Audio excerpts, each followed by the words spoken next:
We're at 7 o'clock. Good evening. It's Tuesday, February 11th, 2025. I'm calling this meeting of the Conservation Commission to order. My name's Carl Bischoff. I'm the chair of the commission. We will be following the published and posted agenda. The meeting is both in person and through Zoom. We will, in the case of the Zoom not working properly, we will continue the meeting in person. This meeting is also being broadcast and recorded by Chelmsford Telemedia and will be available on their website and on YouTube. We do have a quorum here. Mr. Garahan is going to join us via Zoom. He said he might be a couple minutes late, but we have a quorum with or without him. So, do we have any public input concerns relating to issues within the jurisdiction of the commission that are not currently the subject of a pending public hearing or elsewhere on our agenda? Nobody on the Zoom, David, I presume? Okay. We will start now with a report of the planning board liaison. Hello, Chris, good evening. Good evening.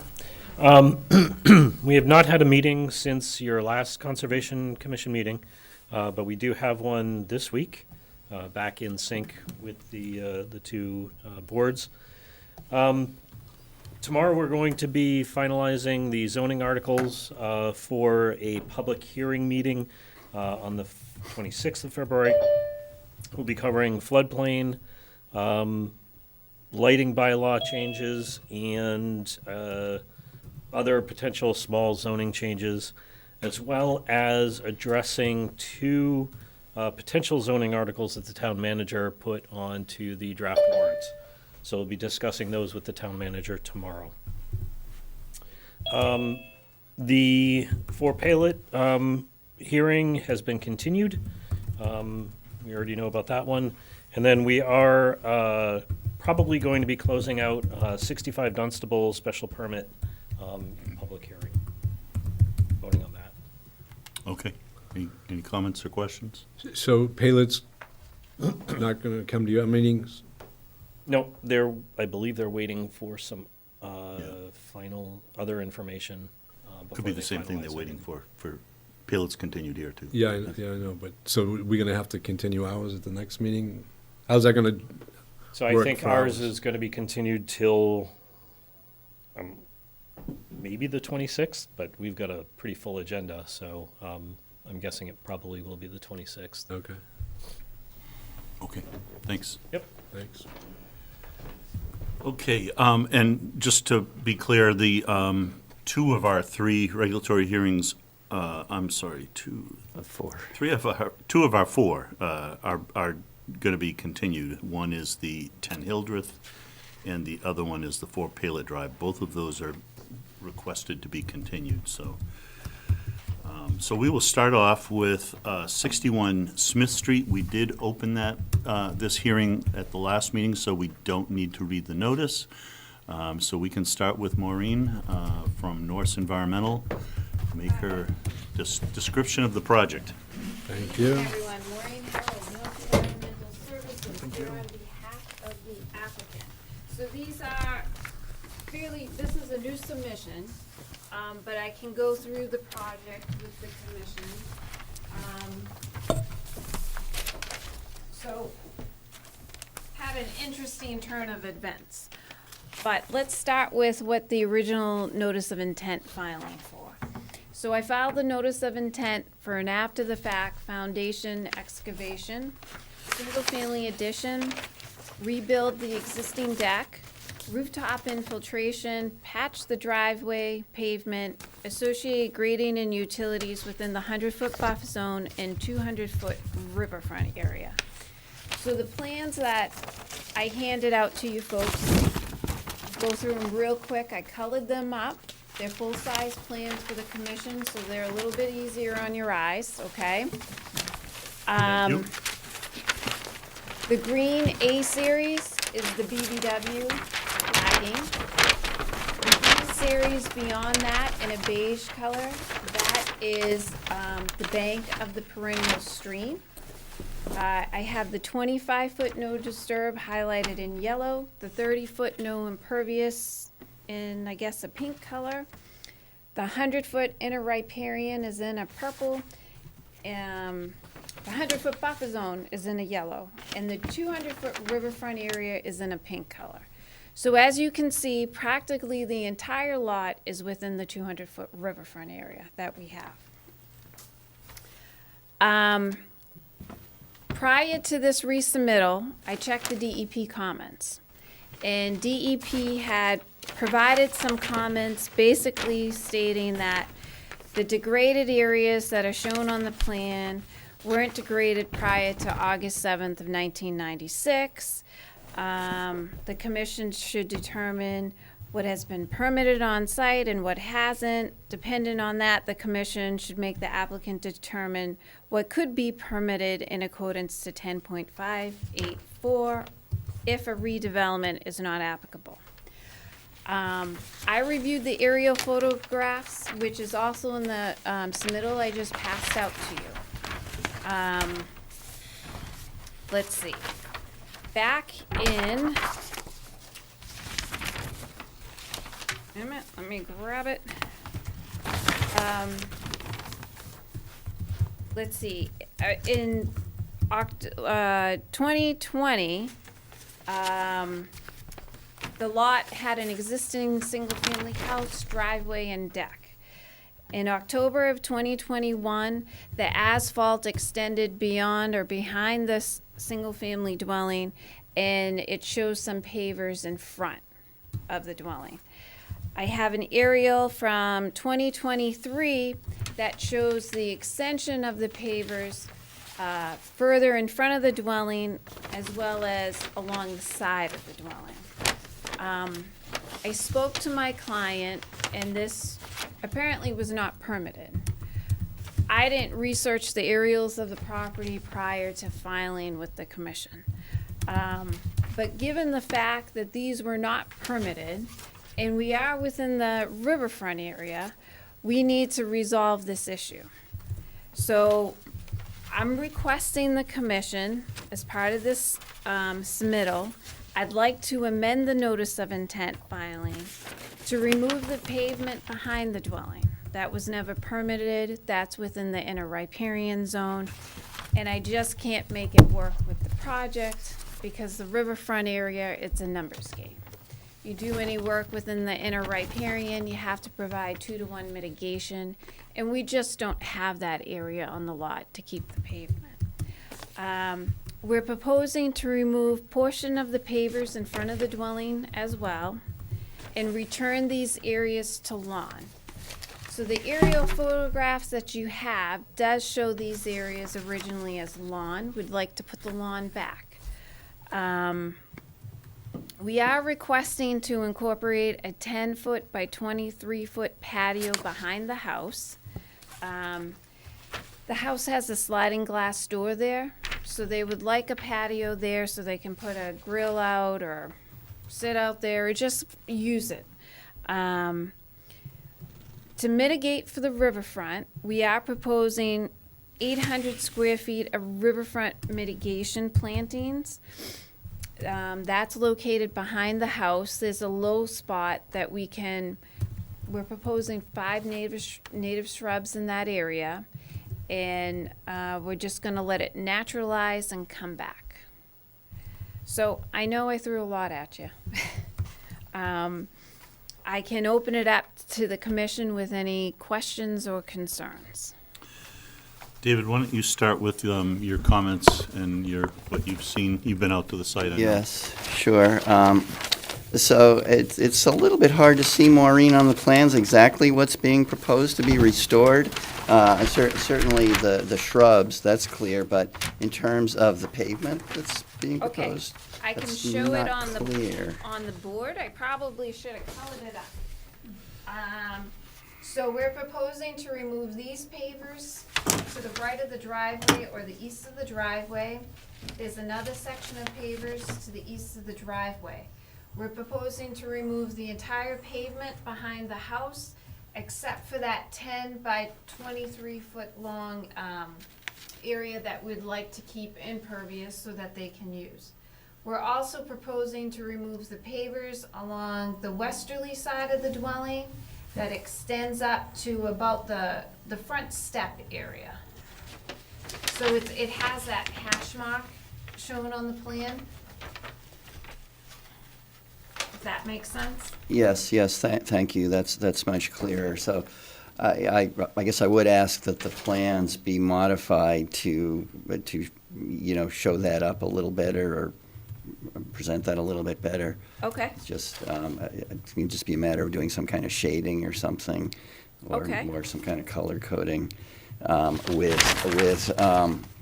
the total amount, the total square footage that you mentioned. I don't know if that's not there already. I think I saw that. So on the table, right above the stamp, it says total proposed mitigation of the riverfront area. So within the 100-foot buffer, 1802 square feet is proposed to be removed, and that's essentially the asphalt that's behind the dwelling right now. And then the 200-foot, we have another 2,009 square feet. So the total impervious area that we'd like to remove is 3,811 square feet. But where are you looking at that again? Sorry, I got, No, that's okay. You see, I'll show you. Oh, I see it, I see. It is kind of color coded, David, if you look at the, It's right here. It's that last, okay. right above this 59A GIS location. Okay, thank you. Yeah. I got it. So that I think is the most important issue. I think that's something that's being, what's being proposed is reasonable. I think it will satisfy the regulations, although you did submit that to DEP. We probably should wait and see if they have any response. Right, so I just submitted to DEP today as well. I don't know if you saw Tyler's did. reply. Yes, So he thank did you. receive it. He may not provide any additional comments. That's certainly possible. Right, So we probably should continue it, to wait and see, Sure. about that. Another question I had, and we discussed this at the site visit as well, is how is the drainage from the roof of the proposed addition being handled? okay, so we are proposing a infiltration trench around the dwelling. So a 1 foot wide, 1 foot deep infiltration trench. Right now, that area has been excavated, just so that the commission is aware. I don't believe my clients knew at the time that a filing was necessary to come in front of the commission. But, there's no runoff, there's no sedimentation, it's stabilized because it's surrounded by pavement. But, And I've been out there, and Maureen is correct. Yeah, there is a big hole there, but nothing that was taken out of it is eroding, or there are no problems like that. So I think, is erosion control shown on the plan? yes, the erosion controls are in orange on the plan, and they essentially go around the perimeter of the property, and around the block walls, in front of the block walls. So, and I know we talked about this at the site visit as well. I'm not sure how we left it, though. Is the shed going to remain there? I think when we spoke about the shed, I got the impression you thought it would be okay, but of course, Yeah. that's the commission's call, so, at this point, we're proposing to leave it. If the commission feels differently, we can certainly relocate it. Yeah, my personal opinion is it's not crucial. It's 5 by 10 foot. Yes, yeah. Yeah. I don't think it's crucial to the restoration, so I don't have a problem with it staying. I think that's pretty much all I had. Okay. At this point. Thank you, David. Peter, you want to start us off? Any questions?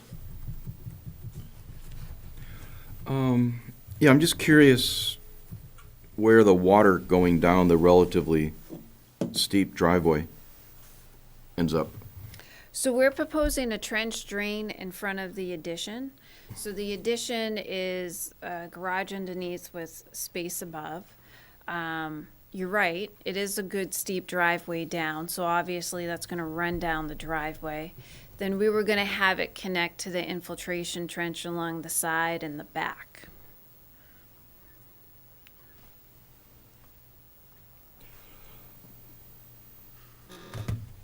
Yeah, I guess I'll leave my conservation hat on. I'm just kind of trying to picture the engineering part of the water in the garage, but I guess that's not really our concern, David, unless we, The water, it's the gonna- water in the garage? well, I guess my question wasn't water going into the garage when, in the winter when everything's frozen, but more like, where's the water gonna go when the infiltration trench is not infiltrating?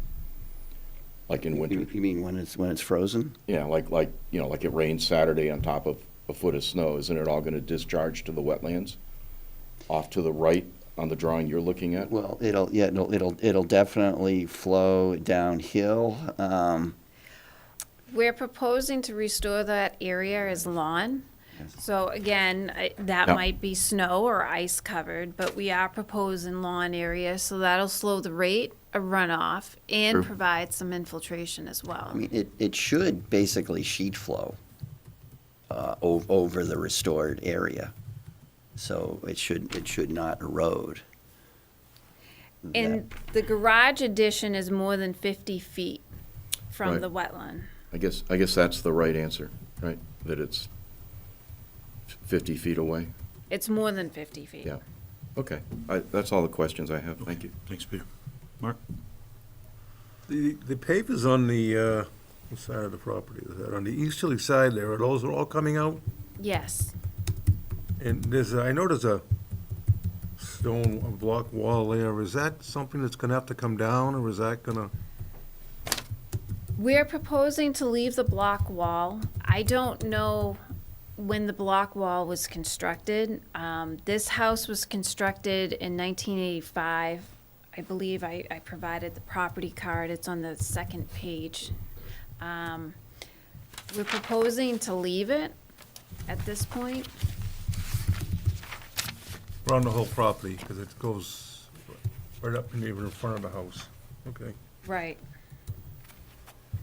Uh, My guess it was incorporated when it was built because, no, it's about 2.5 years old. I live right down the street. oh, no kidding. So they just put that in as well? Couple years ago, yeah, during the summer, 2 years ago. Okay. That'd be great to get all the stuff taken out of there, and the addition that's excavated for now, is it done, or is it just everything fell back into the hole again? 'Cause it's been like that for a couple of years. So see where it says pile of fill? Yep. There's a stockpile area located there, and there's just a hole in the ground at this point. Okay. They had to go to the zoning board of appeals as well, and they went and they did receive relief from the ZBA and received an approval. Setbacks? I'm assuming so, yeah. It was, last fall. Okay. I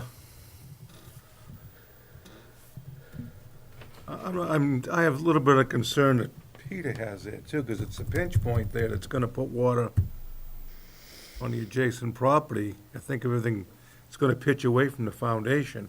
I don't want that to be the case, But we have a block wall on the easterly side. right? We're gonna take those pavers out, we're gonna have lawn there. And then, the way the property line, it takes a sharp east turn. So, it just extends, their property extends along that area. Yep, like, see, yeah. I mean, I'm certainly open to suggestions or revisions if, that might be a better idea than what I came up with, so. Maybe you could just double check with the engineer that if where that water would be channeled. Yeah, I don't think it's going to go on to the adjacent property because of the block wall, but I think there might be a concern that in a heavy rainstorm it might erode, and maybe there's some sort of I was going to say That rip block- wrap or something. That block wall is only a dry wall set on the ground. Mhm. It's not mortared or anything, it's just stacked 8-inch solids. Okay. So you think water could get through it? Sure. And it's, I'll let that go. I don't know, I like to see something to catch the water, like Caltech or something like that. Okay, Just so the water gets on the ground, it doesn't erode, because everything does go further the grade down.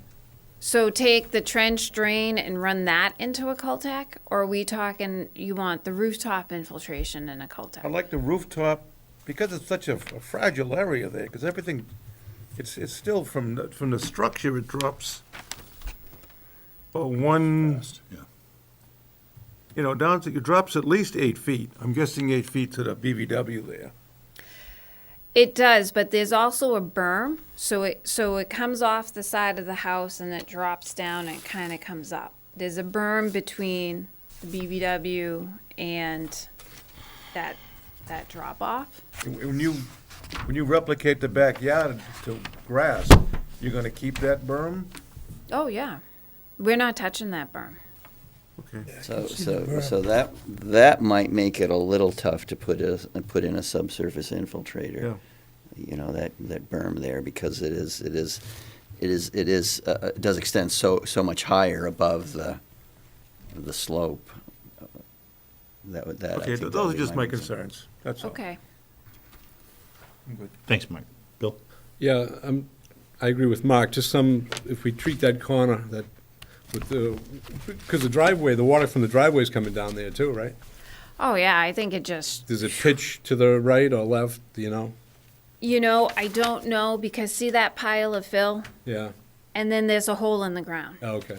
And I haven't been out there during a rainstorm to take a real good look at So it. when it does rain, once it's finished and the driveway's there, the water's gonna shoot down from Smith Street, from the top of the driveway. It's gonna go down right to that corner, so I think we just need to look at that corner. Other than that, I like the plan. I'm happy with the rest of it, but I think that, I don't wanna see water going on the other guy's property at all. So, or eroding that hill in the back. So, if you can look at that, that'd be the only thing. Okay. David, that's you making the noise. Oh, sorry, You're drowning me out. drowning myself out with you. All set, Bill? Yeah. Yeah, John? Yeah, I agree with Bill and Mark.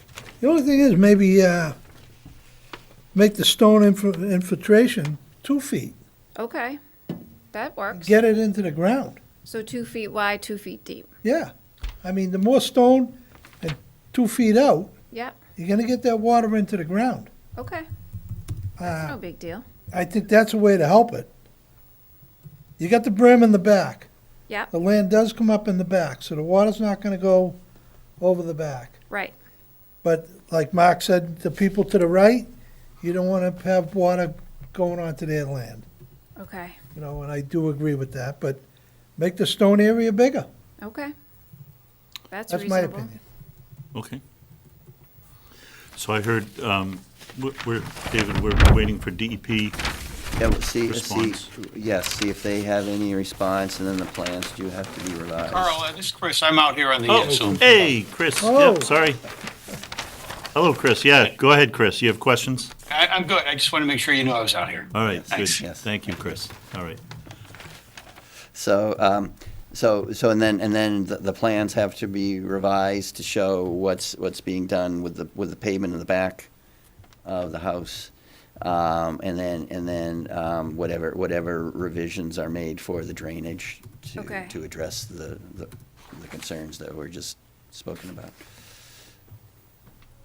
Okay. Yeah, so if we hear the comments from DEP and if we see those changes, we'll see it at the next meeting or So a future meeting.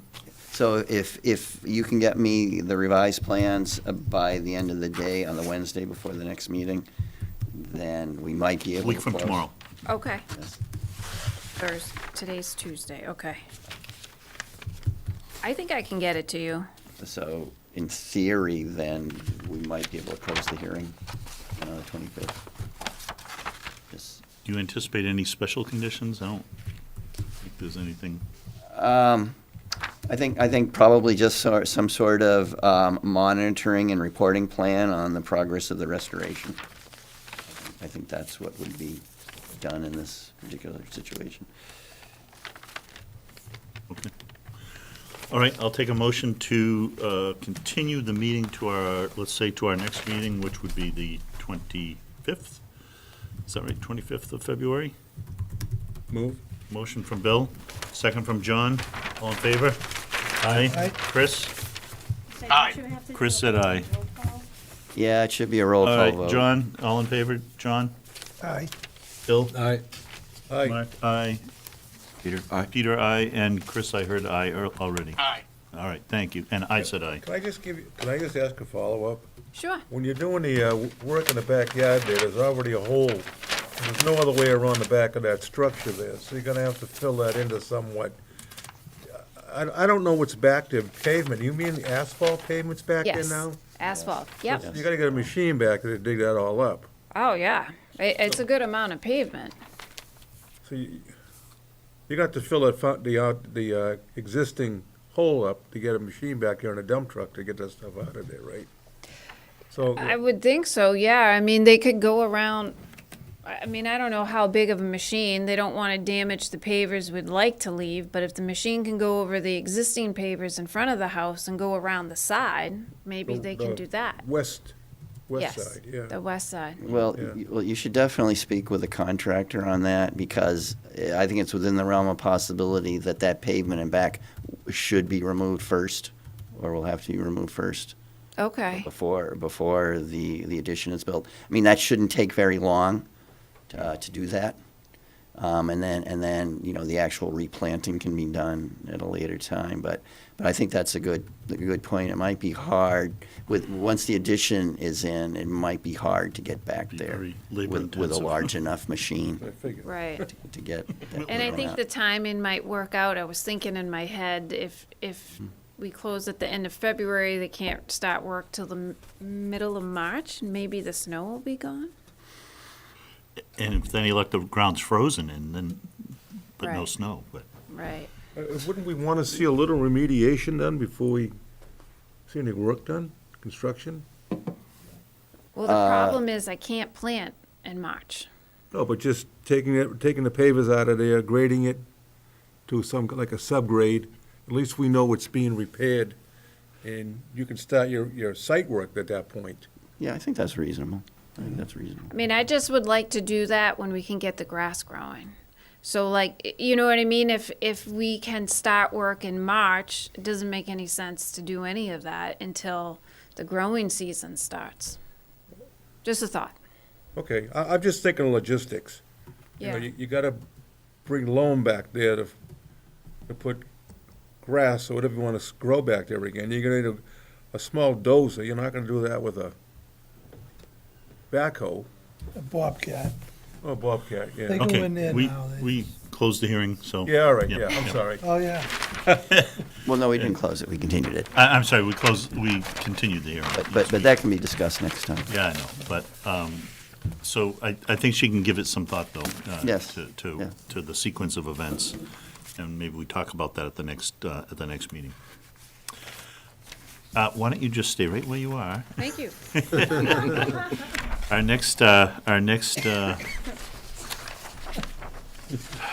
Our next agenda item is the RDA continued from December.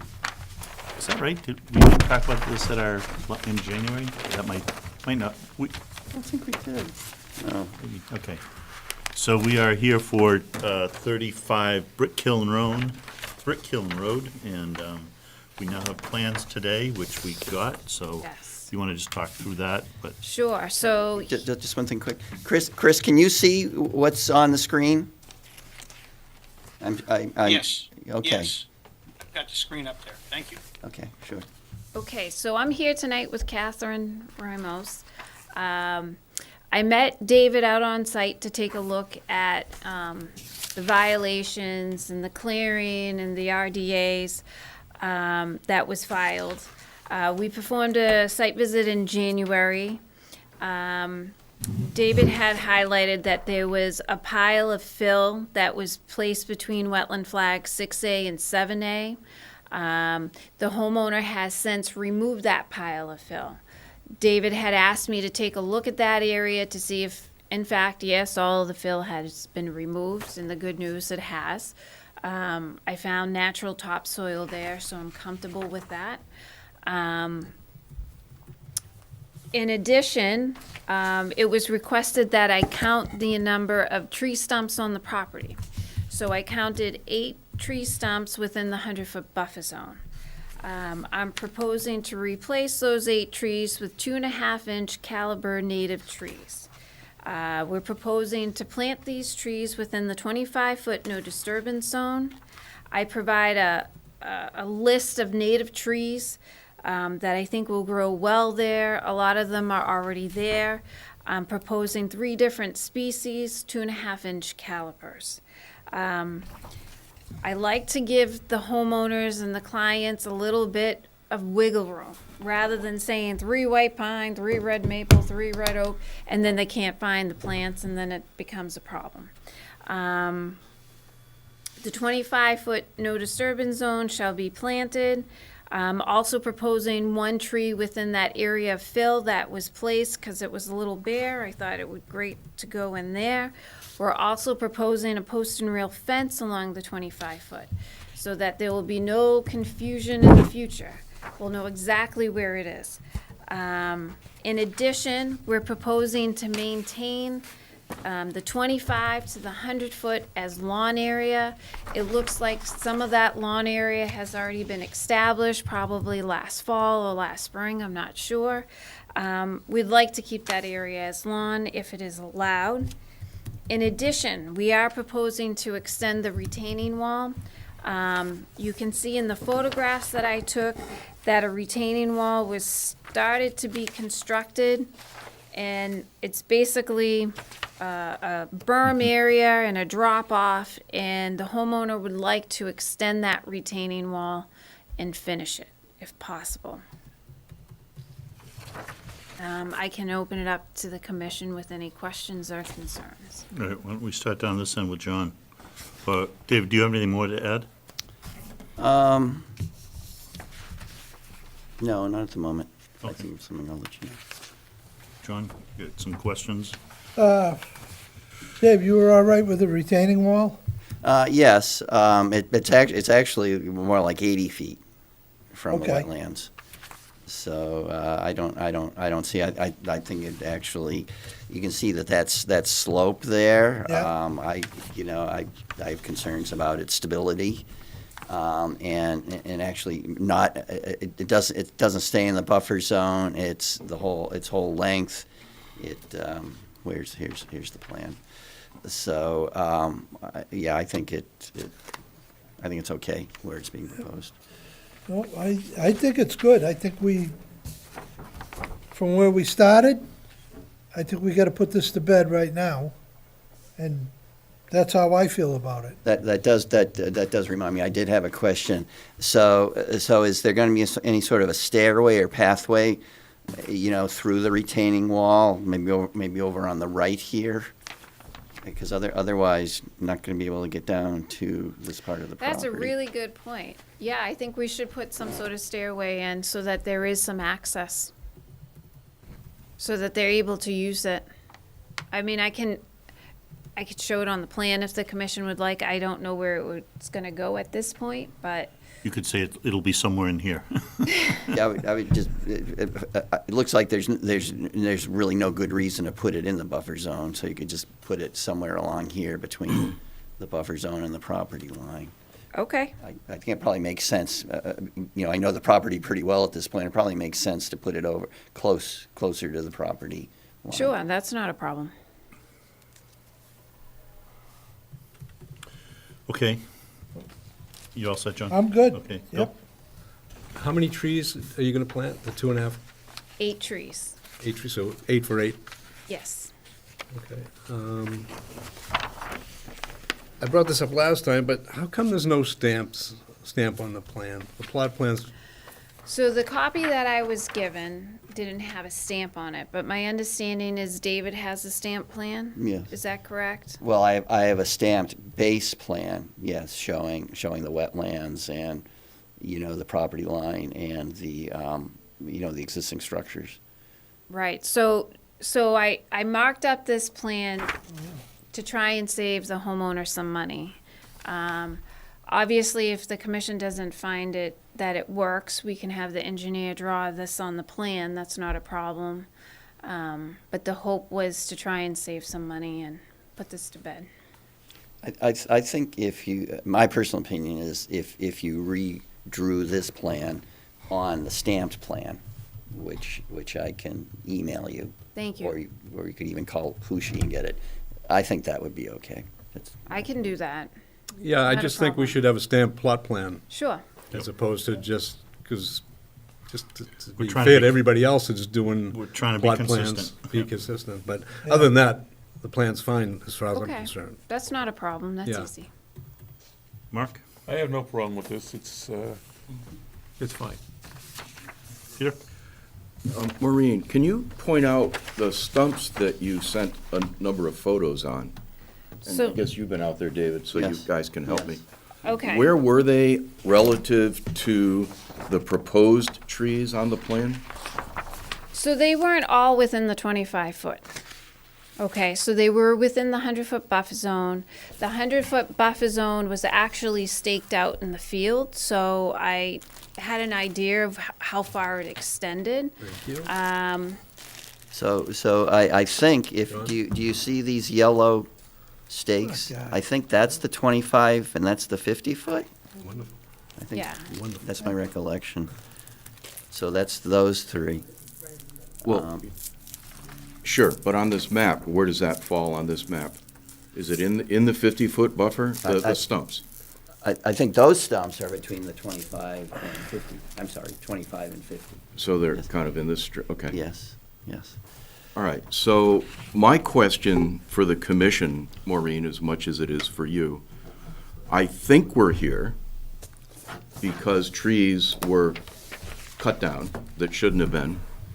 And I think we're here because we issued an enforcement order to restore the wetlands that were damaged. So my logic is we should restore the wetlands that were damaged, not put a lawn in where the wetland was damaged and put the trees somewhere else. We should restore the wetland, within our regs, where I need your help, David, to what it looked like before the trees were cut down, which kind of means no lawn or a smaller lawn.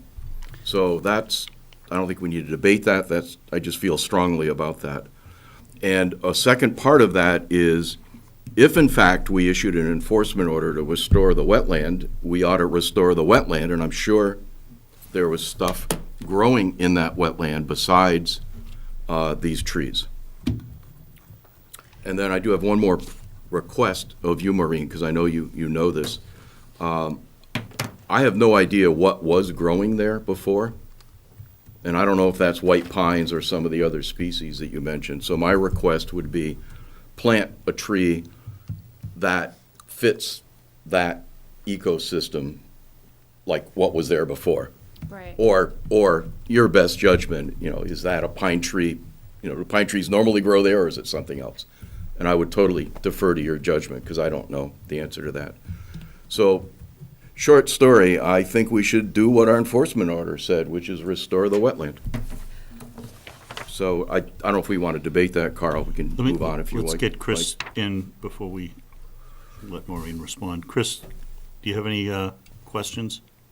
I would like to hear Maureen's response to Peter's questions, please. Okay, all right. Okay, so the wetland itself, my understanding was there was a pile of fill in the BVW between wetland flag 5A and 6A. The homeowner removed that fill. I verified that by augering and looking at the soils. I found natural topsoil. That fill is gone. As part of a restoration, I have a tree there. It's kind of an open area, you can see. So we are proposing to put a tree in that location. The trees are your typical New England forested trees: white pine, oaks, maple. That's what I generated my list off of, that I think would be appropriate and grow well in that location. When you talk wetland, it seems that you're speaking of the wetland resource area itself and the 100-foot buffer zone. Or some portion of the 100-foot, yes. So So let me separate the two. The wetland itself, in my opinion, will be restored since the fill is gone, and we'll put a tree in there. I didn't see any other damage to the wetland, meaning I didn't see any stumps in there, I didn't see any other fill, I didn't see trash, I didn't see tires, I didn't see any of that. The wetland will be restored. We're proposing the trees along the 25-foot for two reasons. They'll act as a permanent demarcation, as well as improving the shading in the wetland, as well as providing a post and rail fence. If the homeowners came to the commission and requested to cut the trees, I think that would have been permittable with the commission, because they would have maintained the 25-foot, and they would have been allowed to return it to lawn if a filing was filed. They made a mistake, and they're here and they're trying to fix it. So maybe the question for the commission is, are we allowing lawns in our 50 and 100-foot buffer? Of course, We have. my opinion. Then I fail to understand how this plan, even with notwithstanding that, I don't understand technically how this plan meets our enforcement order, which is restore the site to where it was. Basically, I don't remember the words, David, but I thought our order was restore the site to the condition it was in before all this work was done. Do we have the wording of the enforcement, David? That's okay, if you don't remember. So I mean, don't I may, I defer to, I haven't been out there, so I mean, I may have it I wrong. think we're, But I thought the whole point was there was work done in the wetland and the buffer, and our order was to restore it to its original condition, irrespective of whether we allow lawns or not. It wasn't lawn before. Why would we allow it to be lawn now? Well, but I do remember that the enforcement order also said to file an RDA for approval to create the lawn up to the 25-foot no disturb setback. You know, you can think about whether then it makes sense to say, well, restore the buffer zone, but file an RDA for approval of creation of the lawn. I think in this particular case, and that I think the commission would have allowed it. Commission, I think this was before your time, Peter. The commission allowed a very similar sort of creation of lawn up on Lovett Lane. I think it was Lovett. yeah. And the other thing I will say here as well is that this is not a particularly sensitive wetland in the sense that not a vernal pool, not rare species habitat, and I think the commission has the authority to take those sorts of things into account. I think putting the lawn up to the 25-foot no disturb, which is in the bylaw and regulations after all, I think in this kind of a situation, it's something the commission can allow. Well, we can talk about this another time. That everything you described doesn't make any sense to me. If we're trying to enforce and protect buffers, why aren't we enforcing and protecting buffers? And I understand there may be a precedent, and maybe that's really, the origin of my question, not so much this one project. I guess my response to that would be, then I think you need to change the regulations to say that you got to protect more of the buffer zone. Right, For well, instance, that's where I'm going. Right. For instance, in my hometown of Boxborough, you can't go any closer than 75 feet Right. to the wetland with And lawn. And that's what I'm saying. I mean, this may not be the project to change our historic interpretation of that. But it still doesn't make sense to me. If the residents came to us with a complaint that the wetlands and the buffers were damaged and trees were cut down, why wouldn't we require the trees that were cut down to be replaced where they were? And I understand the arguments, but it just doesn't make sense to me if we're really trying to protect the wetlands. So why don't we just leave it at that and not keep talking about it at this forum? Well, I Vote on this? think you should strongly consider revising the regulations. Well, that's what I'm learning here. Okay, so Chris, now back to you. Sure. So, yeah, I'm okay with the plan, and I'm okay with the fact that it's respecting the 25-foot disturb zone. So I'm good with this plan. Okay, so where we're at now is there's some changes to be made. Yeah, To put the on a plan. stamped plot plan. Yeah. Okay. And the stairs, you Yep. want to mark Yep. where the stairs are going to go. Are there any other conditions that we're looking at? Well, assuming that the commission agrees this can be a negative determination with conditions, I mean, the first one that occurs to me, I maybe think of some more, is, again, similar to the previous filing, have a monitoring and reporting plan, to make sure that the trees that are planted survive. And I'd like to think about putting something in there maybe about invasives as well. I guess my concern, one of my concerns is, letting this come back naturally, which I think is okay. I'm just a little bit worried you might get more invasives than natives. Maybe you can think of a way, maybe without doing a full-blown invasives management plan, unless that's not really expensive, some way of addressing that concern. I don't recall seeing a ton of invasives out there, do you? No, I don't, Okay. but, But know you're they may right, come back. it's something to keep an eye on. Watch the fill you bring in. Or the seed, or whatever, or even the plants. Right. That's a tricky topic, because I don't think Yeah, I anybody know. knows how to keep the invasives out I know, but without driving the homeowner nuts. I make a motion to close the hearing? So, yeah, I was gonna say, so you're okay with that? You kind of listed out the conditions? yeah. Yeah, okay, so then I'll take a motion to close the hearing. I think it'll be continued pending getting the new plan.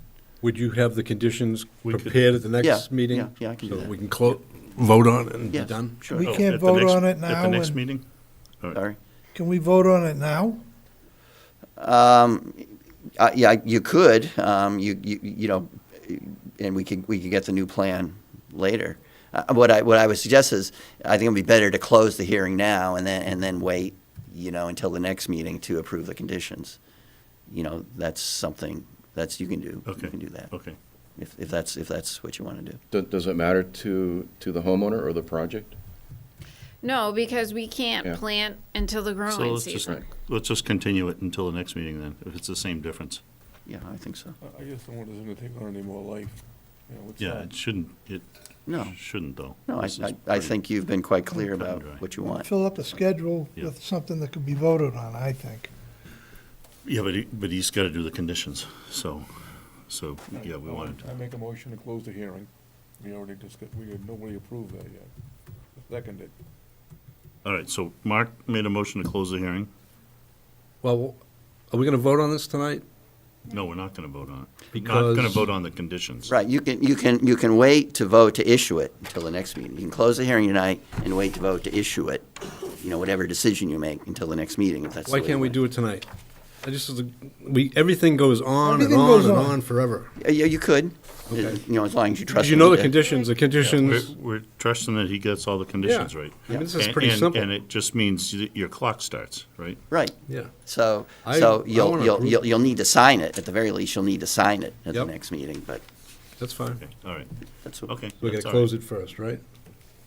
So I heard a motion to close it. Second. Second from Bill. All in favor to close? Aye. Aye. Oh, we have to, Chris. John, Aye. Aye. Bill, Mark, Chris. Aye. John, Aye. Peter, Chris, aye, and aye. Okay, the meeting's closed. So I'll take a motion for A -3. Negative Should be a 3 negative determination determination. with conditions. Move. motion from Bill with the conditions as discussed, right? Yep. Okay, and second by John.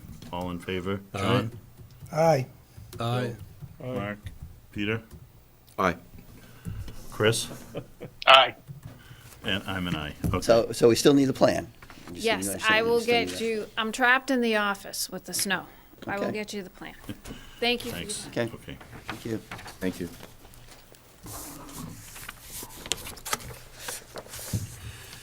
I will take a motion to continue the hearing for 10 Hildreth to the next meeting, February 25th. Move. Motion from Bill, second. Do I have a second to continue? John. Second. Second from John, okay, I'm not gonna be here. that's okay. That's all right. You can still continue to then. Okay, I wanna wrap some stuff up. all in favor, John? Aye. Okay, Aye. Bill, Aye. Mark, aye, Peter, Aye. aye, Chris, Aye. aye, and I'm an aye. It's frustrating that we're continuing one more time on that one. And I will take a motion to continue 4 Palet Drive to Move. February 25th. Motion from Bill, second from John. All in favor, John, Aye. Bill, Aye. Mark, Peter, Aye. Chris, Aye. and I'm an aye. Okay. I don't think we have to do that anymore tonight. I don't think. Oh, maybe we do. Maybe we do. All right. Next thing on our agenda. Let's see. Where are we? Discussion. Follow-up to Mr. St. John's concerns with possibly illicit sheds and storage containers around town. So if you remember, Mr. St. John is the property owner from the Littleton, what did we call that? Zero Littleton Road or something like Littleton that? Road, yes. Out on Beaver Brook, right on the edge of Beaver Brook. And he provided us with a list of properties of which I would say we are in receipt of the information. We are looking at it. However, a quick look at some of the data I'm seeing is not in jurisdictional, So I have up on the Wetlands. screen the email you sent me, Carl. yeah, so that's just kind of a quick Google Earth and GIS look. And, you know, it's not official or anything like that, but I just did a quick look at that. There are a couple that I think we should take a look at for sure, but some of them, I don't see wetland anywhere near the, near that. So we will look into this. So we'll keep this on our list. And we appreciate getting notice of possible violations in town. Anything else? Yeah. Yeah. You know my feeling on this. Well, if somebody's violating, we should be taking care of it. So, Somebody's ratting Sorry, somebody Carl, I out. got to drop. My apologies. Sorry. you got to drop? Okay. Okay, Chris. thank you. Thanks. Bye. So I'm just going to add that we also have the MACC Annual Environmental Conference coming up on Saturday, March 1st at Holy Cross in Worcester. There's about 30 workshops scheduled. I don't see any mention of hybrid workshops via Zoom. From what I looked on, it used to be. They did that for a while, so it might be just in person. I'm hoping to go, but I have a lot of things going on and I can't commit to it. I don't think you're going, Peter, right? You said. I do have a quick question. We can take it offline. I've asked MACC, I can't go, but the workshops are directly on point with everything we talk about here.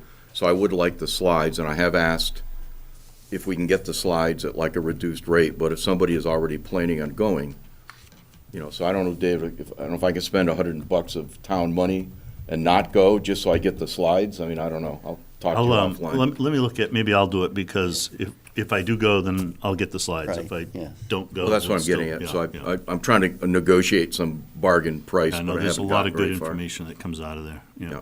okay, all right. So that's just an FYI. So 5961 Carlisle Street. So we are going to talk about the proposal from LEC. So David, you want to talk about what would be in that, what's in that proposal?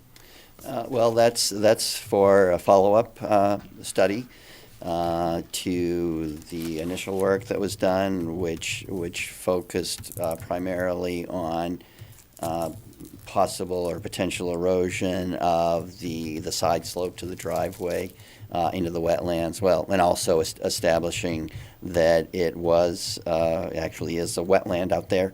But as you recall, the neighbor's attorney was here at the last meeting and presented evidence that the substantial tree clearing or vegetation clearing on the property.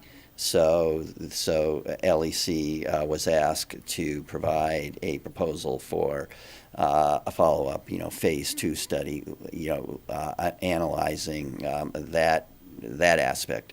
The vegetation clearing, primarily, trees and, shrubs, And so that's what this proposal is to do that analysis based primarily on, aerial photos, historical aerial photos. There are no plans for any additional site visits at this point. Okay. Questions? Thoughts? They had the aerial plans last time, didn't they? The aerial photos? LEC? LEC did not. Did they have them? Oh, well, I had forwarded them the, Before the meeting. yes, but that's really not sufficient to sort of quantify it.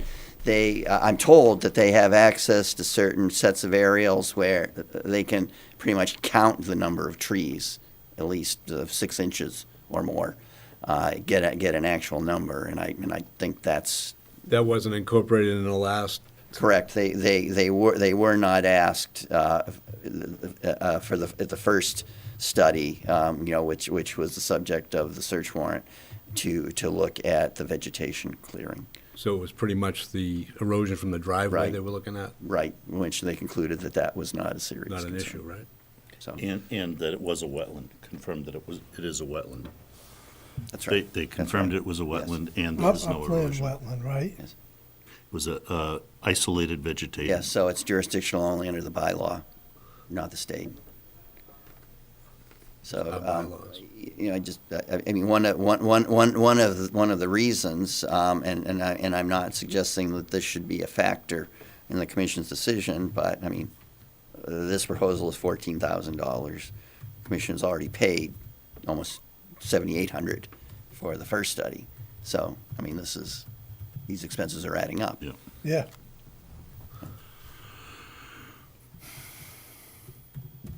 And I should say, the commission did not pay for it, and I don't think the plan is to have the commission Right. pay for this one either, but, it's costing the town this amount of money. I don't think the cost should be Make sure you're, oh, sorry. I don't think the cost should be an issue. If somebody did something wrong, we're trying to prove it, it should be. I don't see enough evidence that enough evidence they're gonna gather is gonna be enough to get this thing done. I think it's, what does done mean? I'm sorry. what we're trying to do is trying to find out if there was a wetlands that was filled, if trees were cut down. Do you think we're gonna get that concrete information to have to have Mr. Harvey go and replicate what he destroyed? Hard to tell. Yeah, hard to tell. What's the end game? Is there an end game? Yeah, that's the question I was asking. I mean, if the end game, let's just say it out loud, if the end game is to replant the thing, do we need these data to make that decision? And then if we need the data, then we need it. Well, I can tell you what the administrative process would be, or should be, is that, yeah, if this study determines that the vegetation was cleared without the commission's approval, then you would issue an enforcement order to require restoration of the wetland. Restorations or enforcement orders can and are appealed. They have 60 days to appeal to Superior Court, and if that's done, then this becomes litigation. It becomes a court case, and one doesn't know where that would end up. This could go on forever It, and cost a lot of money, right? Costs it a lot of money. potentially, it could go on for a while, and But there's something you're not saying. I don't want to put words in your mouth, but I think you're saying we would be in a stronger position upon appeal with the data. Oh, absolutely. That's the point. You don't want to go into court, without, some sort of, evidence, some sort of strong evidence, by a qualified consultant, really.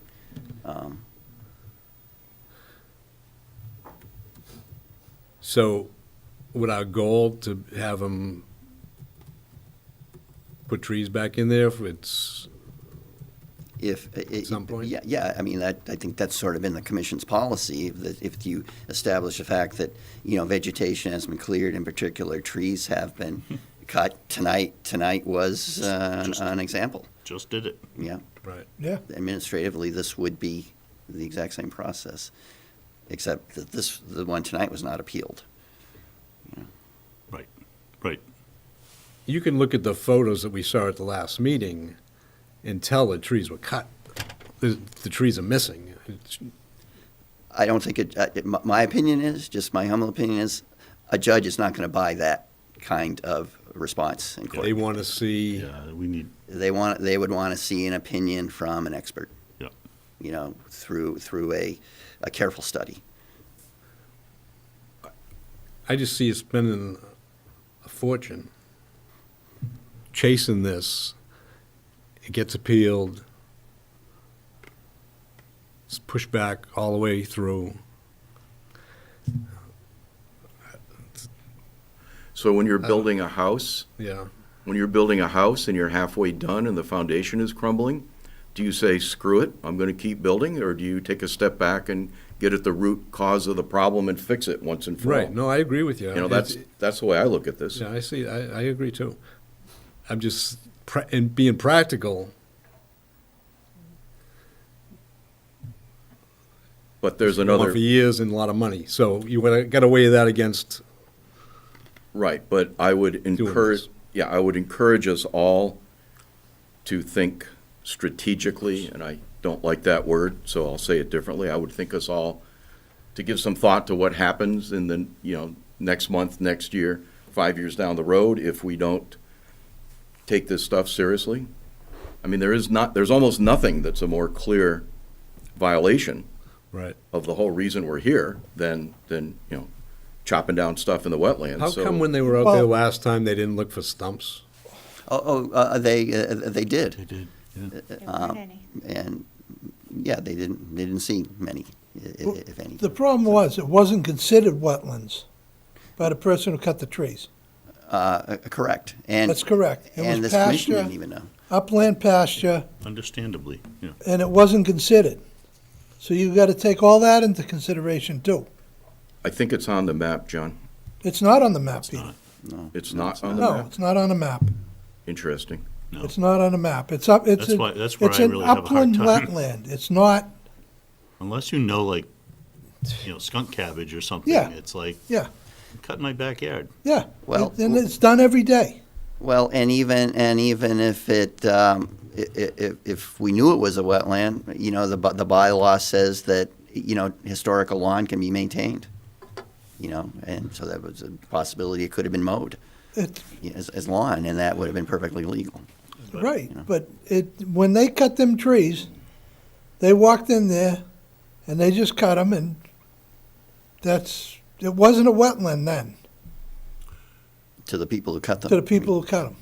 Were the that doesn't trees matter. on, That's not why we're plan here. were the trees on?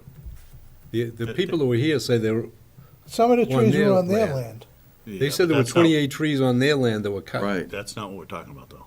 but yeah.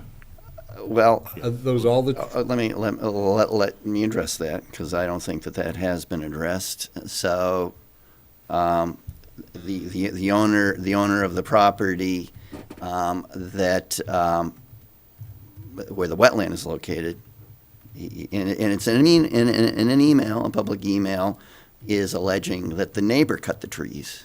That owner said, I did not do that, that was the neighbor who did that. On his property? Yes, and I don't know if they knew where the property line was. I mean, this is all kind of hearsay at this Yeah. point, and, I where does it become a civil Well, it problem is, it already clearly is. between neighbors? And we're just getting pulled into the middle of it. Exactly. That's why I'm Right, thinking not so- spending that so- kind of money to help the other. We're spending money Yeah, for a civil complaint. but I'm trying to make sure we're consistent with just one hearing ago. Right. At the end of the day, the regulations say that ultimately it's the owner's responsibility. Now, again, that might ultimately be a subject for the court to make a determination on. So, we don't have to decide tonight. Do we? You don't have to. I don't, I The kind of only, like to, but I'm trying to understand, do we have to, or, the only thing I would point out, though, that there is a statute of limitations oh, in on July? this.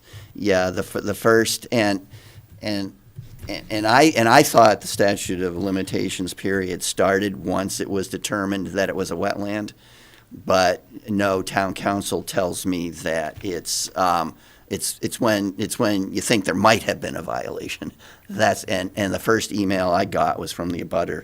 And it's back- 2 years? Or Yeah, in July 26, 2023. So We have about 4 So- months, 5 months. yeah, so if the commission is going to issue an enforcement order, it does have to be by July 26. Which means July we have to vote on it, they have to go execute the search, we have to determine that, Right. whatever, they do their analysis. Yes. And then we have to execute an enforcement order. So there's a sequence of things. So I Right don't, now, there's time. yeah, We it's can make not a that huge happen. panic right now. So if there's some trees that were cut on the neighbor's land and some cut on the other person's land, are they both responsible for whatever was cut on their Yeah, land? I think potentially, I would hope that that's something that this new study could verify. I've sent them, I requested from the neighbor's attorney survey plans, which they have provided me.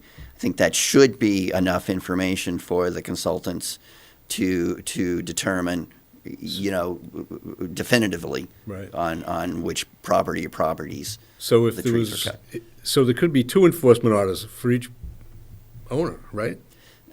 If they come back with a plot plan that says, okay, 10 trees were cut, just for picking a number, 10 trees were cut on this lot, 10 were on this lot, wouldn't they both be responsible to repair both? Yeah, initially. That's again, what I'm saying. Then it's a civil thing because Yeah. this one's going to say that the other guy cut right. it on his land. It gets, And the That's court, why may, I'm the court may end up having an deciding. issue with all this. That's true. David, does it make sense to have an executive session with town council on this? I don't know what more I could think of asking. I mean, I've been communicating pretty regularly with council on this. I mean, if that's what the I'm commission would just like to do. throwing it out as an option. Mm-hmm. Because I'm really torn both ways. I want to be consistent with Brick Kiln Road, and other, and all of that. But on the other hand, the pragmatic side says, it's an isolated wetland. It's not a, special habitat or anything like that. To John's point, I mean, I would have done this. We all would have done this if we weren't experts on wetlands. I mean, it's just, so I'm just really struggling. And, but at the same time, if we were to just let it go, then, it's the others like Brick Kiln could say, well, what about us? I mean, the distinctions, there are distinctions, to be clear, there are distinctions, but sometimes it's difficult to see them. So, And John, thank you for reminding me it's not on any of the maps. yeah, Yes. that's to That me, plus the neighbor dispute thing is what makes this so hard. right. This is a difficult position that we're being forced into, in my opinion. Yeah. It's a civil suit, in my opinion. I keep going back to if the property owner had come to us and said, hey, I screwed up, I cut down these trees, we would have, I'm not even convinced we would have said, you gotta replant them. Now, but I think I'm hearing you saying he's claiming he didn't cut them. That's another, That part That's of a whole it, different thing. that's a whole, This that's is- another this is, argument. So it's Do you want to see the trees on email? this lot, trees on that lot. Let's not- This guy let's not cut share trees the on email. their lot. I mean, this is very convoluted. I would not want to vote unless I knew all those facts better, I guess. But we might not be able to get those facts without doing the study. So, In my opinion, I think we pull a plug on this one. I don't like it, but the more questions are asked, the Yeah. more issues come out. Yeah, and also if you went back and looked at the past discussions, I recall some comments that were made that sort of lended credibility to that idea that it's sort of a neighbor Oh, disagreement. You know, it's like, it's not clear to me. that part's documented. And, and That is documented. it's hard for us, though, to unravel, you know, like, Yeah. whether that even matters. I'm having a little problem with Mr. Costa giving us more information that he needs, but giving it to us on trees that were there before, that I have better photographs of these trees. Why is he putting this stuff on us? Why doesn't he go after it himself? Well, he's claiming it's the wetlands and where it's our charter is protect the wetlands. Right, It's, but why does he care about that, though? There's something else we're not knowing, I believe. Right. And I mean, there's a problem with driveways and water lines, and we have nothing to do with, we don't want anything about that. I just think there's bad feeling between both of them, and we're just getting dragged in on this. And I think you actually raised something I've been thinking a lot about the last year is, hey, if somebody cuts down trees in their backyard legally, and you don't like what it does to your view, your natural reaction is you don't like it. And Yeah. I don't quite, that's not really what we're here for. Right. That part of it. I mean, we're here for the wetland part. Right. yeah, I don't feel good about spending the money I don't either. because I think it's a long haul for a this is very gonna be a long haul. very weak demonstration of enforcing wetlands. It's Especially if it's not on the plan. That's not on entirely the map. possible. Right, it's not on the. I mean, you certainly have every right to make a cost versus benefit, well, it's not so much the money as the time invested and to what end in a resource area that's just I would love to fix it, don't get me wrong, but we got to pick battles and You're gonna fight a battle. And if I could just throw another thought, we don't need to discuss this, but look at what happened at the last hearing just a few minutes ago. Like, our regulations don't always match what happens in real life. yeah. There's a lot of ways to say that, but sometimes, I could support what you're saying is, we're not, because we go through the study, we're still not going to be in a very strong position. No, there's another way of looking at this. We all spend a lot of time and effort, everybody, and there's no clear answer. I think that's kind of what you were saying, Bill. It's gonna create more issues because Yeah. if both parties have to fix what's on there, then they're gonna fight about, it just opens up more things. It's, Without a do clear. we wanna answer. die on this mountain? I Right, don't with- think so. without a clear answer. I mean, some of the previous hearings, Carl, where, we actually had a consultant look at trees that were taken down. I think it was kind of black and white. The wetlands appear on the map, it was, do. But Right. this isn't, maybe our structure is just not set up to deal with things that are hard, that don't have a clear answer. This is certainly, it's fair to say, this is certainly a very unusual case where there was absolutely no indication it was wetlands, from any existing GIS data prior to this, all starting and me getting an email from the neighbors. That's certainly fair to say that this is highly unusual. Yeah. So do you feel you can take a vote tonight, even if it's a no? I do. I think so. I'm coming around. I'll take a motion. I wish Chris was here. I miss Chris right now. Yeah. I'd like to hear Chris's thoughts. He's good. Well, you could wait, till the next meeting. Well, then John won't be here. I won't be here, but you okay. know my thoughts.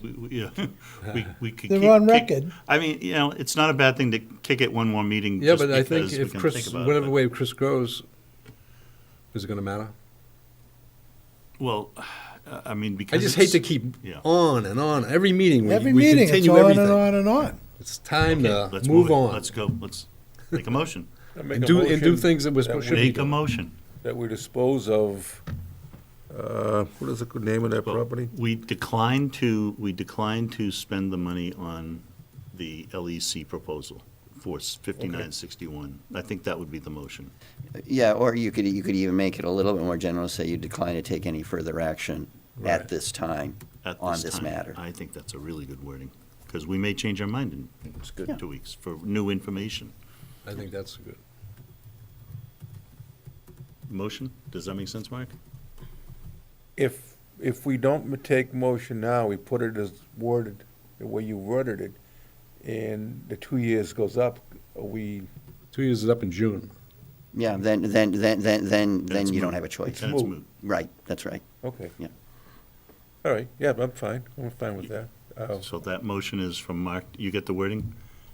Well, you did better than I did, I didn't know what the wording was. David said it, but it came out of Mark's mouth. We declined to take action. Mark made the motion, but it came out. Money on the LAC proposal and no further action will be taken at this time on this matter.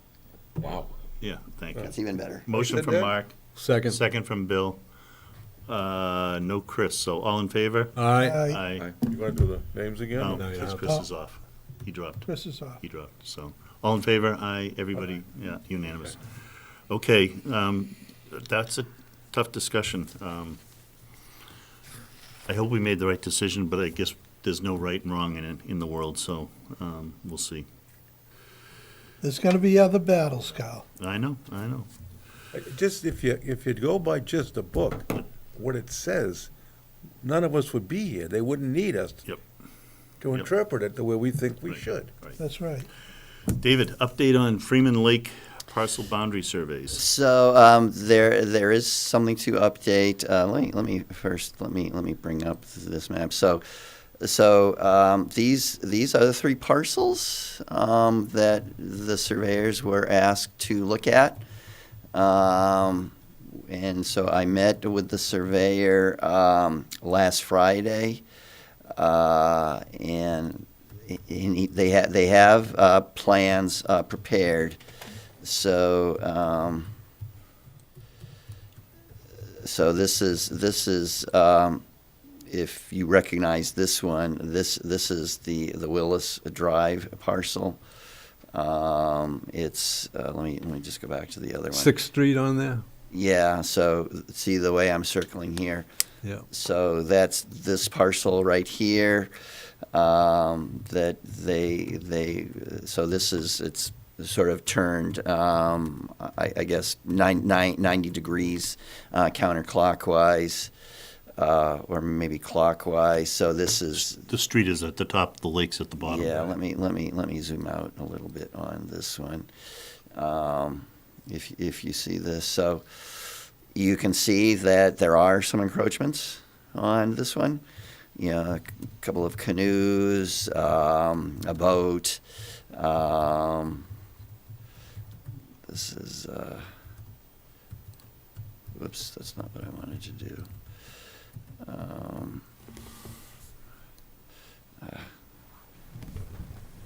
The Zoom is sort of interfering.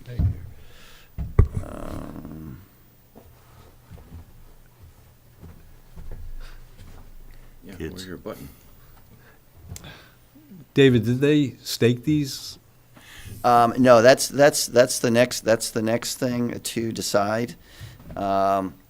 Is the monumentation. I think that's the next step, is to put some monumentation on site. I think it should be a permanent monumentation, and I think in particular, I think it should be granite markers, because those are much more permanent. They go 3 feet into the ground. Right. And they're much harder to remove. The iron pins are pretty easy Right. to remove. So I think those should be installed. Then I think that once that's done, then I think, you know, the commission needs to make a decision, because then you'll know, you'll be able to prove that there are encroachments, and I think the commission needs to make a decision how you want to handle that. Do you want to just hire someone to go in and just, remove all of the stuff, or ask TBW to do it? Or would you want to put a sign out there saying, warning, all private property will be removed within 2 weeks or in 2 weeks from this parcel? So maybe give people the opportunity to take their stuff off. I'm not saying that's what you should do or have to do, but that's one possibility. And then I think the next step after that, any sort of stuff that's removed from these parcels, you have to make a decision. How do you want to manage these properties? Do you want to just let them grow back, without maintaining them anyway? But again, that's the decision for down the road. Could you be a little more specific on the encroachments on the 3 different properties? Is it, Yes. without getting into details, is it basically a couple of canoes and kayaks and a boat and a couple of barrels? Well, Or is there more? let me go to the next one. So one of the properties didn't have any. That's It's right. all wetland. Right. Oh, that- okay. that- Oh, yeah, right. That was this one. Yeah. That Got it. that there are no So encroachments. no random docks or anything? Right. The one that's the one that you were looking at first that's the one that Bill and I have been out there, and there is a dock there, and it didn't show up on the plot when I looked at it with you the other day, David. I guess that was yesterday. Might have been pulled out. Well, there's one here. Well, it might have been pulled out. Yeah. So I don't know when. Yeah, but that dock that's a wooden dock, right? Isn't that the one that says wooden dock? I think. No, that was this parcel, Carl, and yeah, that's not showing up here. Most of the encroachment on that lot 23 there is stuff that's just people, neighborhood people have left it there because we've kind of allowed it No, we did till November. till November. canoes but and it's all supposed to be stuff. pulled out at the end of November. It didn't- Yeah, I'll have But to I go think back and on, double check. it's hard to tell from this, but I can't really see it, but people are parking cars on a couple of these lots too. Right. Yeah, and as you can see, again, it's there we go. So you can see, like on this one, there's part of this says gravel area, which I'm sure is being used for parking. Mm. But where it's much more pronounced on this one, you can see that there's a lot of encroachments. I mean, this is the one with the sewer pump station. Oh, right. If you know where that is, and you can see there's a whole bunch of stuff out Oh, we there. let them put a fire pit and stuff down, that's down around the corner. Oh, they were allowed to do a fire They pit? came in for that Oh, one time, we talked to, Fire pit, really? That was when Dave was here. yeah, there's a fire pit, there's a picnic table, the whole neighborhood. They came in and we told them that they can't treat it like it's their own lot. It's their private property, that if they're gonna use it, that the whole neighborhood down the end is a big loop, that all the neighbors have access to Everybody that. can use it. Because they go down there and they have a fire at times. well, it certainly is being used, as you can see here. That's- yep. Here's Yeah, it might have got out of control. a couple of picnic tables, there's Right. there's a wood dock. So I don't know whether you want to revisit that decision. We might have to look at what we talked about Yeah. a go while and see what back. we did. so that we're consistent with them. Yeah, and if I could jump in, now's a good time, well, not this minute. Right, Good time in the process to think about the future use. right. Because, are we going to encourage public access? Which is maybe a different decision here on some of this stuff than if we're not. And then I'll just throw out one other quick thought. It almost sounds like, having heard some of the neighbors' comments about this parcel, it almost sounds like the discussion we just had. I think there might be, I'm sensing there's a disagreement in the neighborhood. Some people want to sit around a fire pit, maybe other people don't. And I don't know how we resolve that, but we should think about what our long-term, Oh, here it is. Goals. I just noticed this. This is the fire pit, chairs, and looks like 2 fire pits. It kind of goes away against to what we kind of want on our reservations. We don't want any fires. Well, we're encouraging fires here. Yeah, right? There's no continuity in what we're allowing. not consistent. Yep.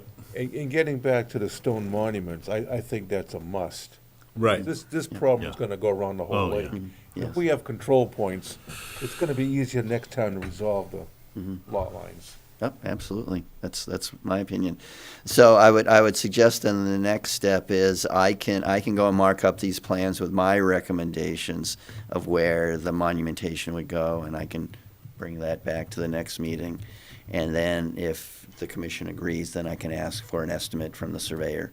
You know, what would be the cost for Yeah. putting in this number of. Yeah, if you do that, and we can look at it at the next meeting, we could kind of have an idea what's gonna, you know, you don't want to put a granite at every corner. You want to put it where it's gonna matter. And you don't want to do it at the wetland one, because Right. it's not an issue. Right. You want I the don't ones that are think. gonna be advantageous for Maybe. us later. I'm The not sure one what you mean. closest to, The wetland property that has no encroachments, the parcel, This one. yeah. The only thing the surveyor suggested was maybe up here, maybe doing something there, although he said that's a little bit uncertain. According to the deeds and the existing plans, he suggested we reach out to this property owner up here, you know, make sure we do something that, you know, they're not opposed to. He said it's only a few foot difference. There was only a few foot discrepancy. But still, it just, you know, out of courtesy, it would be good to just reach out to that landowner. that's the wetland, the one that's wet? Yeah, yes, And yes. there's no encroachments there. Is this up by the corner? Yeah. There's a lot of, And there's a lot then, of invasives in there, Right. too. Yeah. I think that's a good idea, if you come in with a idea where you think they should go. Okay. and then, Carl, one other just quick thing, can we at this point reach a kind of a consensus that there are some things on that map that we probably don't want, like a pile of stone pavers Yeah. and a couple of barrels, like, Yeah, regardless of what the thing is gonna be used for, I think I mean, we some should- of that stuff we could probably agree on. Yeah, we should think about, like, you know, the rules at Hart Pond, no fires at Hart Pond, so why are we allowing it? You know, Right. that's an easy one, to me. And how do we get that message out, other than this Well, I think we have to hearing? look at it. Let's let David Think inventory about it. everything and, Okay. and, Yeah, I mean, you certainly have every right, you know, it's your prerogative to reverse the decision you made previously, especially if it looks like things are getting out of control. But I think that is something, And when we get to that point, we know who the people are that kind of abusing it. use it most. Yeah, Okay. okay. that's good. And just a quick Freeman Lake thing, there's a public meeting tomorrow night on Thursday. the long-awaited. Thursday night. Thursday night, I'm sorry, on the long-awaited lake study.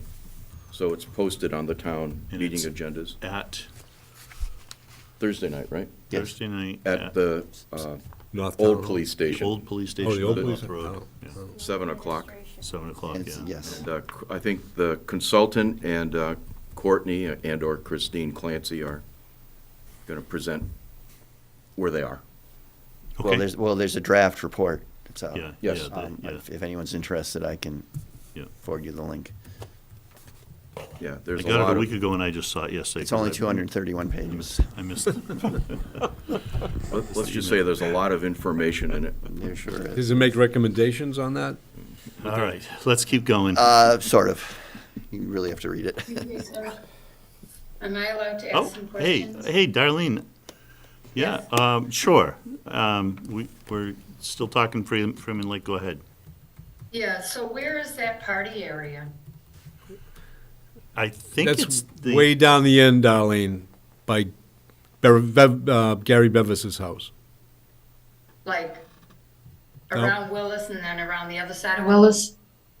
All the way to the end of Willis, where the pumping station is. I don't know where that is. If you go down Sixth, take a right, go all the way down the end. Can you see the plan see on it. your screen, Darlene? I was seeing it, but I couldn't tell where it was. I can take a run. I can't drive anymore. I've been really sick. I can't drive anymore. I'll take a walk down there. Yeah. So where is it on this plan? Right there. It's all the way down the end of Willis. Oh, so it's not on this lot? Yeah, it's on that lot. But where on this lot? To the All the right. stuff. I mean, here are the fire pits, Yeah, it's right there, So with that's- and the pumping station's right there. yes.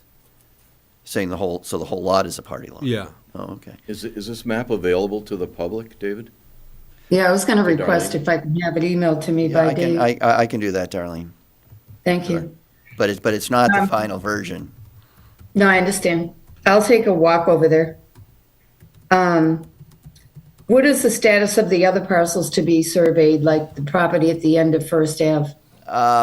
We're waiting for these to be completed because these were actually, deeded to the Conservation Commission. I'll have to go back and double check, but my recollection of the other three is two of them are not Conservation Commission land. The third one was a tax title taking where there's no reference to any earlier plans or deeds. That's something that will take significantly more research, which I think certainly we can undertake after these three are done. There was, but I'm glad you asked, Darlene, because there's one thing I forgot to mention that I think is fairly important. Is that the surveyor pointed this out. I think some people already know that there's a 12-foot wide strip of land that surrounds the shoreline, which actually belonged to the Boston Ice Company, and of course, Wow. they went extinct. They no longer exist, but that land would have been passed on to their successors and assigns. Now, the surveyor was saying that might have been passed on to the town, but I think the bottom line is, he's going to do a little bit more research, but I think the bottom line is that needs a title examination. We'd have to ask Yeah, town that council goes, to do that goes back to the history that I looked at, how this lake was even formed, was Yes. by the Boston Ice Company, by using the stream, I forget the name of the stream over at the end of the lake. Stony Brook? What's that called? Stony Stony Brook? Brook? Or- Stony Brook. Yeah. Stony Brook was diverted to create this lake. Right. Way back when the Boston Ice Company was there. Well, And then somebody else made a comment about, how they treat Hart Lake, why not, or Hart Lake, why don't they treat this lake the same? That's been my concern all along. Yep. It's not being, the conservation land is not being respected by people putting their car. So one person at the end of the road here doesn't even have a driveway because they just park on the lake. So, Yep. thanks for listening. Thanks, Darlene. Okay. Yeah, and I think, if I could just make a comment, I think, like I said earlier, there's probably some uses of this land that clearly would not be acceptable to this commission. So why don't we think Thank about you. that going forward? Yep. Hot Pond and this pond are different because there's a There's a lot. road all the way around this lake. Yeah. There's nothing like that around Hot Pond. No, there's a lot of differences, but things like the beach at Hart Pond, the town property, does not allow fires. No, No barbecues, no camp, none of that. It's like, well, we shouldn't allow that up here. And we own land on the other side of the lake, Yeah. Varney Park, where I assume there's no fires. Right, Same. Right. So we don't even need to go to a different lake. Yeah, this got changed about 4 or 5 years ago. Hmm. And yeah. it wasn't what We should look at it again. yeah, I think you're right. Thank you all. Okay. We are at Land Management Coolis Farm. So at the last meeting, the next day, David and I met with John Ray about Coolis, and we were pretty clear with him that we were not looking at having field stones moved in the field, that was not likely to be allowed on that site, as we're probably going to make that area a meadow like the right side. So that's that discussion. We had that discussion that day, and I think he understood that. I'm not sure, based on some emails, if he remembers that discussion, but that was what we agreed to, or that's what we said. And we're still having some emails from him, but that's where we left it. We are trying to keep a conversation going with him. So we'll keep trying to have a back and forth, a discussion. Anything else on Coolis, David? No. No, nothing to report. Do you want to mention Some negative comments about Coolis about Coolis, negative? on Facebook or something that we, You mean the town meeting? no, just on things that would, some stuff that getting brought out there that isn't true, that's all. Yeah. I didn't know if it was a. I'll address something like that in a couple minutes, Okay. yeah. All Yeah. Were you going to mention the DCR? Yes, under my report, yes. Oh, okay. Although I can mention it now. Okay. if you want. So, so someone from the DCR fire office or Bureau of Fire and Forestry came into the office yesterday and saying that they would like to cut down more trees up on Robin Hill, around the Fire water, tower. the fire tower, because they were obstructing the view in all directions that they need, they say, to look for fires. So he said it's something like 30 80-foot high pines that they want to take down. Didn't they just cut trees down? Yes. They That top, was for the radio. did they top them or did they take down trees? I don't know. I thought they were going to take them. The plan we discussed was removal. I didn't. Yeah, maybe Yeah, I think it maybe was they take just down. end up I think it was take topping down. them. But it was only like 6. Right, and that was just for the radio. But this is different.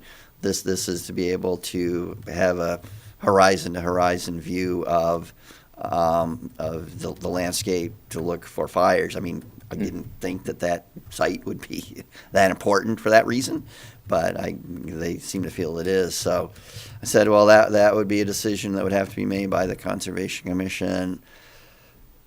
So what kind of questions do we have? I mean, when I think about it, you and I talked about it briefly. I'm thinking about things like, well, you mentioned if they're going to cut it, it would have to be outside of a nesting season. Yes. But how often is somebody up in that tower, or are they going to some kind of LiDAR, automated view thing that does this? Is it a technology thing or something like that? So I guess I'd want to understand that. Okay.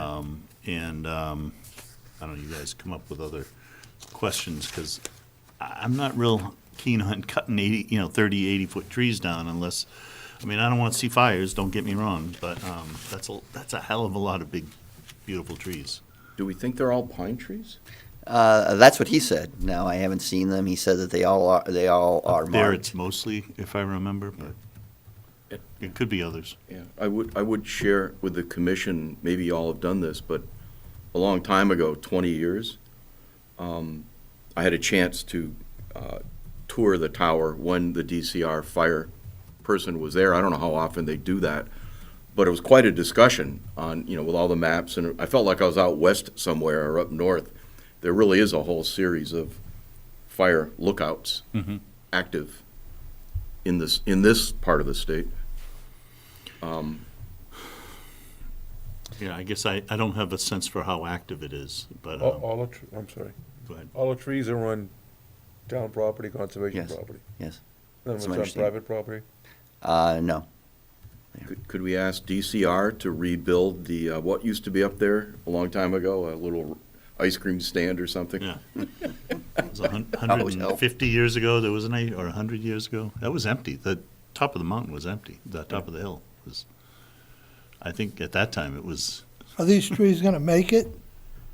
well, not ultimately, Well, no, ultimately, pine trees have a lifespan. Yeah, sure, but, Right around town after every storm, and you see another one on somebody's house. Yeah. yeah, I but I'm not mean- in a hurry to take them down, though, so. Well, can members email me questions or concerns that I can forward to this guy? If that's I guess, is it possible to have him come in and make a proposal, or Yeah, I make can ask. a, describe, like, how important is this to him? Yeah, I can ask.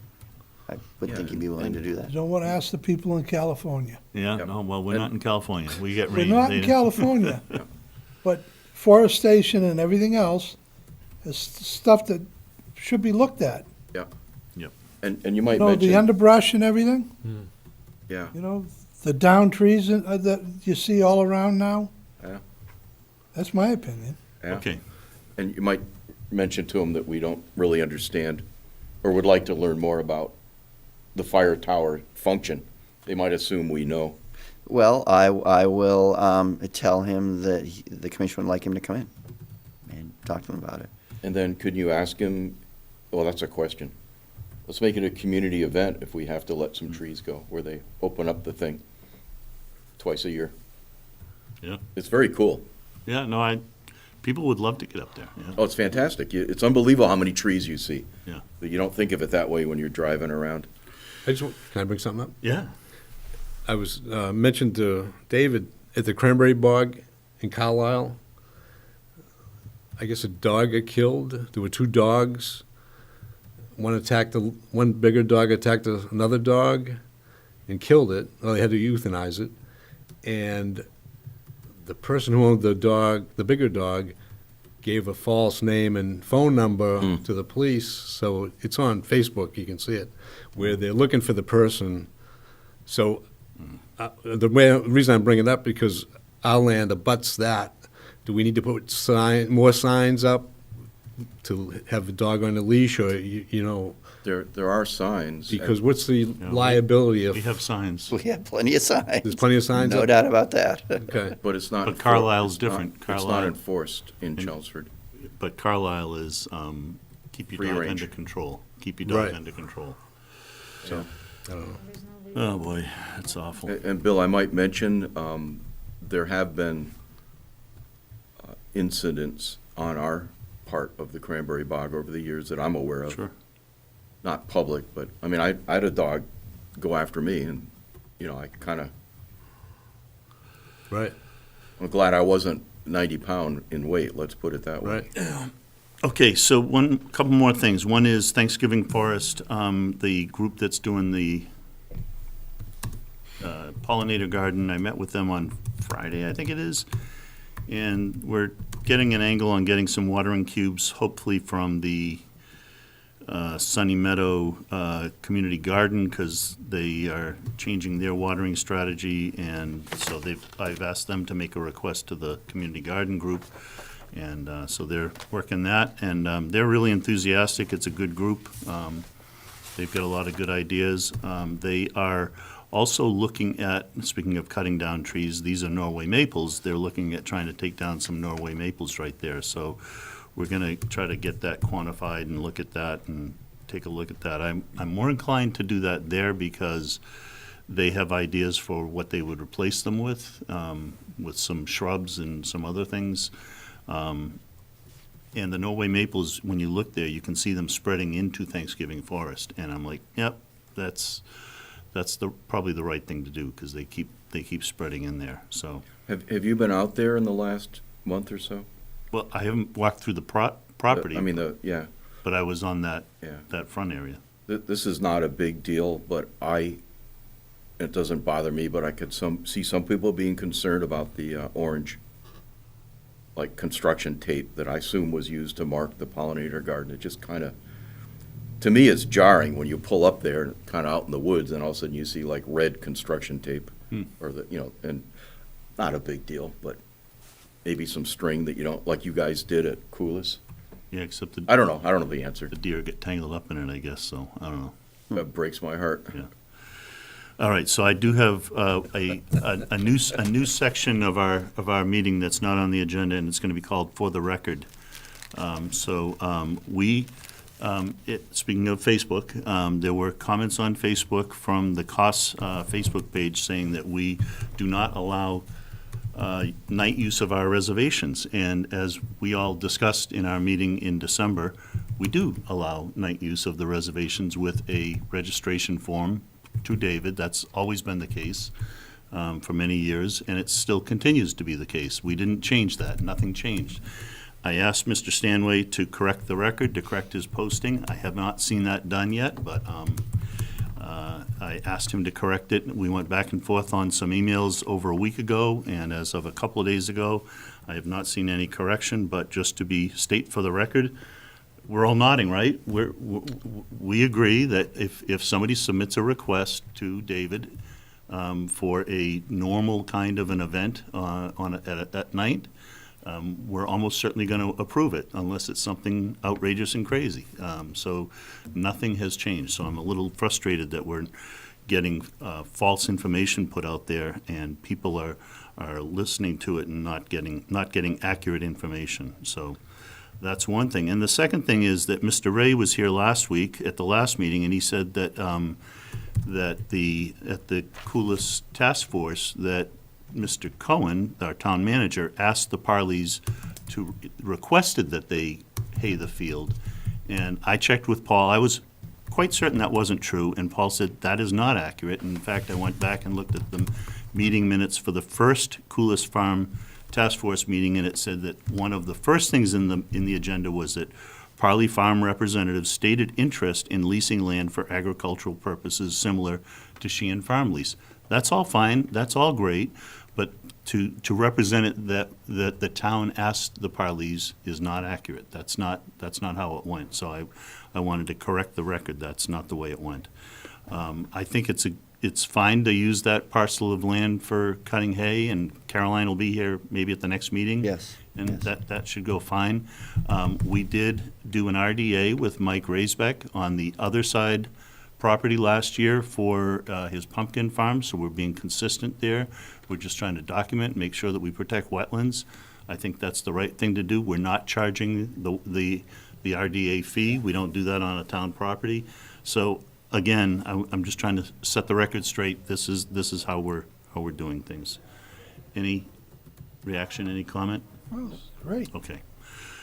Could I make just a general comment? Is this theme has come up a couple times during this commission meeting, and things change, that's all, over time. That's all. And some people, people need to understand that. Things change.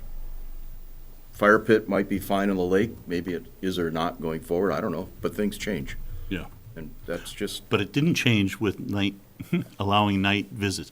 To be clear, we don't allow people to generally walk on our reservations. It's open dawn to dusk. That's our standard. You want an exception, make a request. David, if it's a pretty simple, straightforward request, he'll probably approve it within a couple of days. If it's 100 people, it's going to come to us, take 3 or 4 weeks or whatever.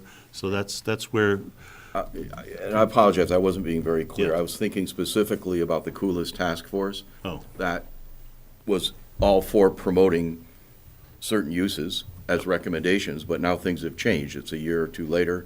The leadership has Yep. shifted. And Carl and I are working on making a few minor revisions to the event registration form, Yep. which should provide a better understanding of, whatever is being proposed or being requested.